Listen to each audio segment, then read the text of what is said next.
the soul of Major General Modibo Alkali and the souls of all the departed rest in God's place. Moving forward. As always, I welcome you to this meeting with political parties, which is actually our second regular quarterly consultative meeting for the year 2025. You may recall that our first quarterly meeting was held on Wednesday, 22nd January 2025. The Commission is not unaware that this is a busy time for you with the commencement of campaigns for the Anambra State governorship election, as well as the conduct of party primaries for the area council elections in the Federal Capital Territory. Let me therefore express the Commission's appreciation to you for always responding to our invitation to these important consultative meetings in spite of the busy schedules of elections and electoral activities. Going by the timetable and schedule of activities for the FCT area council elections, party primaries end on Monday, 30th June 2025. You have the next 3 weeks after that date to tidy up your documentation and upload the list of your candidates to the dedicated portal from the 21st of July to 11th August 2025. I wish to remind you that the portal will automatically shut down at 6 p.m. on 11th August 2025. I urge you to adhere strictly to the procedure and timelines for the conduct of nominations, particularly the legal requirements for the Commission to publish the personal particulars of candidates in the various constituencies for claims and objections by citizens, which comes within a week from the deadline for the submission of nominations. The second ongoing electoral activity is the forthcoming Anambra State governorship election. The Commission has already published the final list of 16 candidates and their running mates for the election, and we have included in your folders for today's meeting hard copies of the final list, in addition to the soft copies already uploaded to our website and other platforms. Campaign in public by political parties commenced 2 weeks ago on 11th June 2025 and will continue until midnight of Thursday, 6 November 2025, that is 24 hours prior to Election Day. During that period, we expect political parties to adhere to our regulations and guidelines for meetings, rallies, processions, and campaigns already available again from our website. However, considering the importance of the forthcoming elections, hard copies of the document, that is the regulations for political processions and meetings and what have you, are included in your folders for this meeting. As campaign activities commence in Anambra State, I wish to draw attention to the perennial complaint by especially opposition parties about the denial of access to public facilities for electioneering activities. These include state media, public buildings for meetings, and open spaces for rallies and processions. In some cases, prohibitive amounts are charged for outdoor advertising. These actions are a violation of the Electoral Act 2022, which prohibits the use of incumbency to the advantage or disadvantage of any political party or candidate. Going forward, the Commission will work with the Inter-Party Advisory Council, IPAC, and intensify our collaboration with the Advertising Regulatory Council of Nigeria, ARCON, for a possible legal action in the face of prima facie evidence of the violation of the law. At our consultative meeting with civil society organizations and the media yesterday, we assured Nigerians that the Commission was finalizing arrangements for 2 pending activities, the details of which will be made public within 24 hours. First, the outstanding by-elections, and secondly, the resumption of the continuous voter registration, the CVR. On the by-elections, let me first give you a brief update. In the last 2 years, since the inauguration of the National and State Assemblies in June 2023, vacancies requiring by-elections have occurred nationwide. You may recall that in February last year, the Commission conducted 9 by-elections to fill vacancies resulting from the death or resignation of members of the National and State Houses of Assembly. Since then, more vacancies have been declared across the country.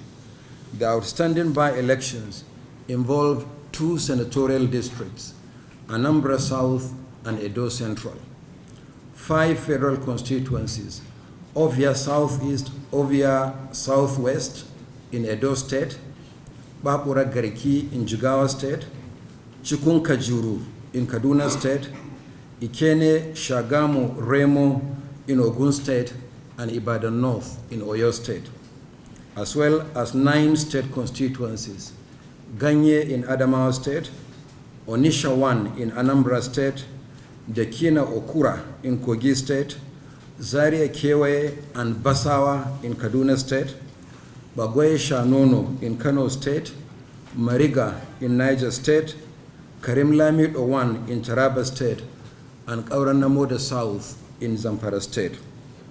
Consequently, the Commission has fixed Saturday, 16th August 2025 for the by-elections in 16 constituencies across 12 states of the country, involving 3.5 million registered voters spread across 32 local government areas, 356 wards, and 6,987 polling units.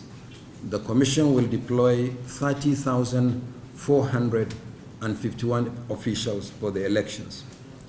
However, in spite of the declaration of vacancies, by-elections will not hold in 2 constituencies for the time being. These are the Kana 2 state constituency in Rivers State as a result of the current state of emergency, and Talatal Mafara South state constituency in Zamfara State, following a legal challenge to the declaration of the seat vacant by the State Assembly. A member seat was declared vacant for absenteeism, and it's a constitutional provision, so he's challenging that decision before a court of law, and we have been served. So we're not conducting elections in Talatal Mafara for that reason. Unlike the general election or off-cycle governorship elections, there is a tight time framework for the conduct of by-elections. Party primaries will be held between 17th and 21st July 2025, while the online portal for submission of nomination forms will open at 9 a.m. on 22nd July and close at 6 p.m. on 26 July 2025. Campaign in public will commence on 2nd August and end at midnight on 14th August 2025, that is 24 hours prior to Election Day. The hard copies of the detailed timetable and schedule of activities for the by-elections, including delimitation details of the 16 constituencies and their locations on the map of Nigeria, are included in your folders for this meeting. The same information will be uploaded to our website and other platforms for public information shortly. In addition to the by-elections, the Commission will also conduct 2 outstanding court-ordered rerun elections in Enugu South 1 state constituency of Enugu State and the Gari Sanyawa state constituency in Kano State. These elections were severely disrupted by thuggery and violence. They will now be combined with the by-elections upon assurances from the security agencies to adequately secure the process. The 2 elections will be held along with the by-elections on Saturday, 16th August 2025. Turning to the continuous voter registration, the Commission has approved the resumption of the exercise, which will be held at 2 levels. In view of the forthcoming governorship election, the voter registration exercise in Anambra State will commence in the 326 wards across the state on 8th July 2025 and end on the 17th July 2025, and it will hold from 9 in the morning to 3 p.m. daily, including the weekend.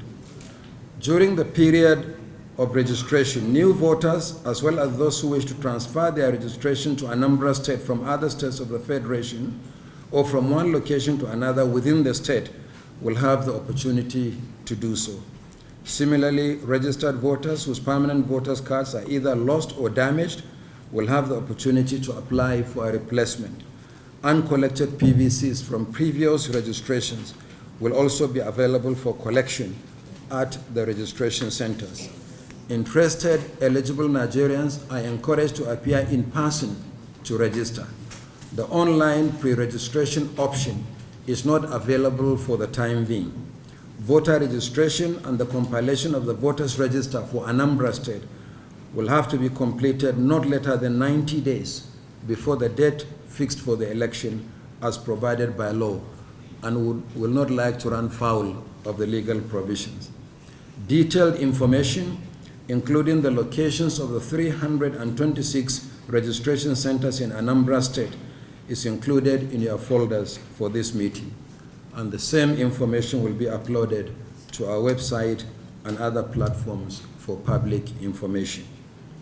For the nationwide continuous voter registration, the Commission has approved the resumption of the online and in-person registration of voters in all the states of the Federation. The online pre-registration will start on the 18th of August 2025, while the in-person registration will follow on 25th August 2025. The exercise will be held simultaneously in all our 37 state and FCT offices, as well as our 774 local government offices nationwide.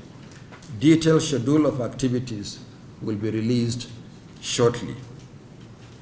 The Commission wishes to place on record its continuing appreciation to all Nigerians that have supported our activities in various ways.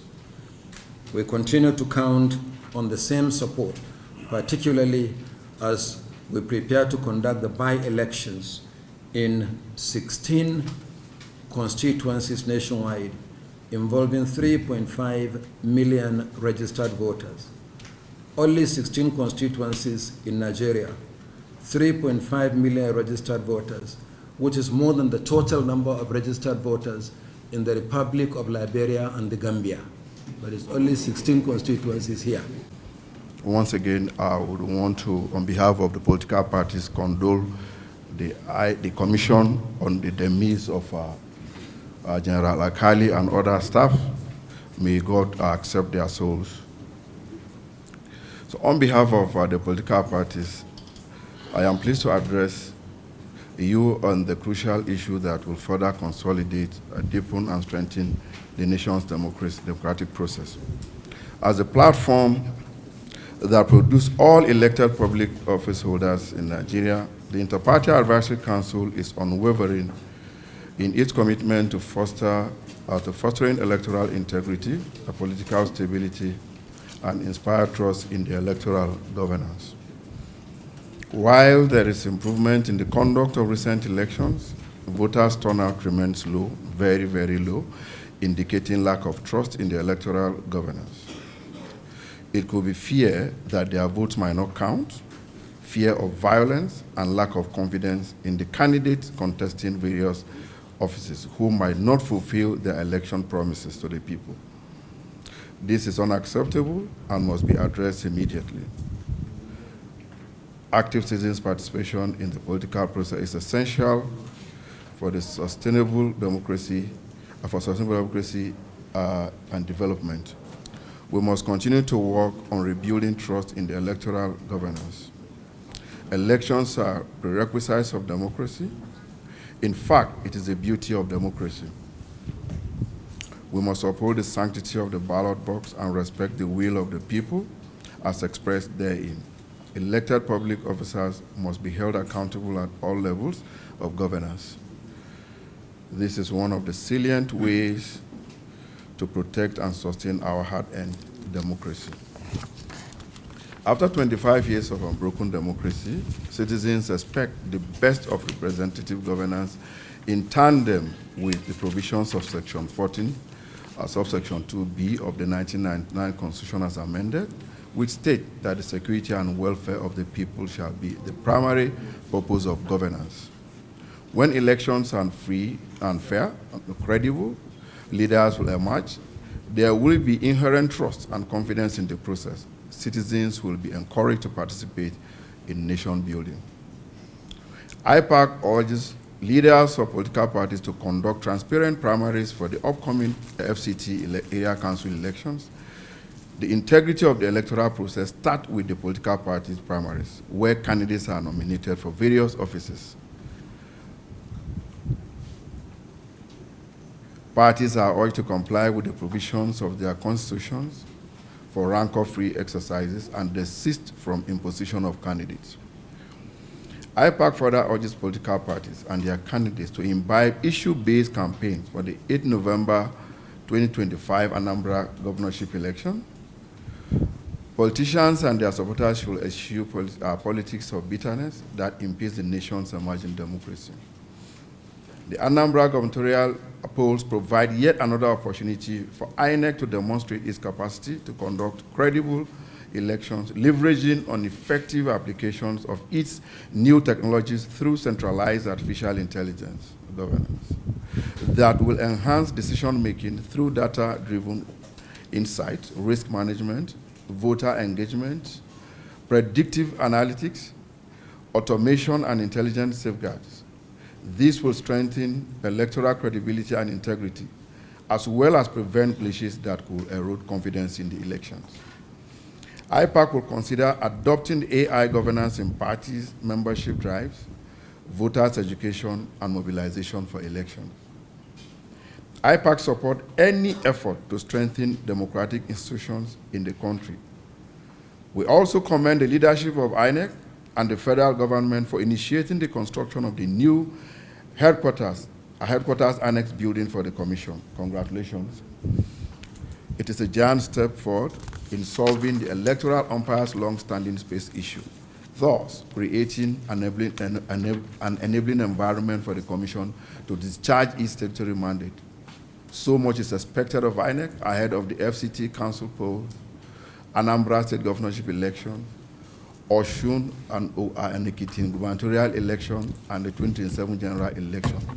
To whom much is given, much is expected.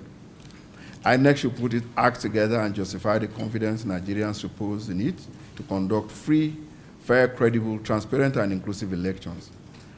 As we consciously cultivate democratic culture, values, ideals, and ethics, Nigeria will again become the great arsenal of democracy in Africa. We are all together in this.